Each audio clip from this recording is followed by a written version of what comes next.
Existe algo sobre o chamado que eu tenho entendido cada vez mais profundamente. Chamado não começa no propósito, ele começa na identidade. E é disso que eu quero falar nesse vídeo.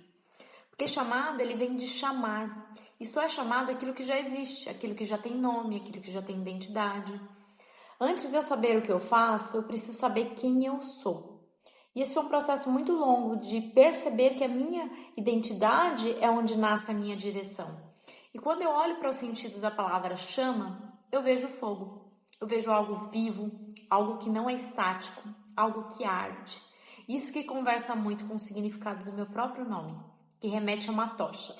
Esse torche é o significado que eu não crio fogo, eu carrego fogo.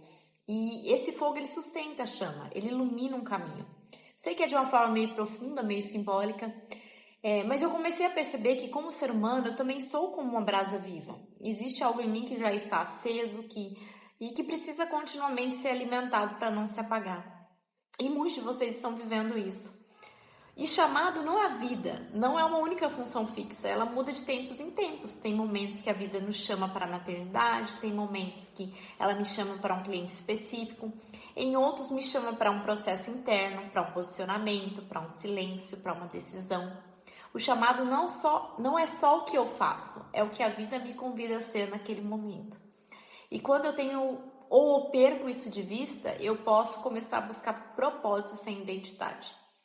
E isso me fez perder o sentido alguns anos atrás, porque eu tentava me encaixar em funções, não me reconhecia porque eu não estava sabendo quem sustentava essas funções.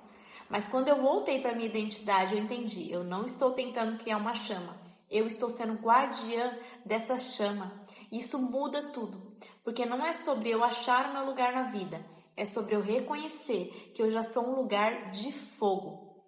E esse fogo, ele precisa de presença, ele precisa de consciência, ele precisa de cuidado. E viver isso é incrível. Às vezes o chamado não é para avançar mais, é para não deixar apagar essa chama dentro de nós. Às vezes o chamado não é para fazer algo novo, é para permanecer fiel no que já foi aceso dentro de mim e dentro de você. E talvez por isso o chamado seja tão confundido com desempenho. Mas chamado não é performance. Chamado é resposta. E que resposta? A quem eu sou. Resposta ao que a vida acende dentro de mim. Resposta à identidade que sustenta tudo que eu faço. Então, no fundo, o chamado não começa lá fora. Ele começa aqui dentro. Na chama, na identidade, naquilo que permanece aceso, mesmo quando tudo muda ao redor. E esse processo de viver o meu chamado é o que faz eu estar todo o tempo aqui dentro das mentorias, dentro dos atendimentos, levando para vocês mais fogo, para que aquilo que já existe dentro de vocês não se apague. Esse é o meu vídeo de hoje, trazendo sobre chamado.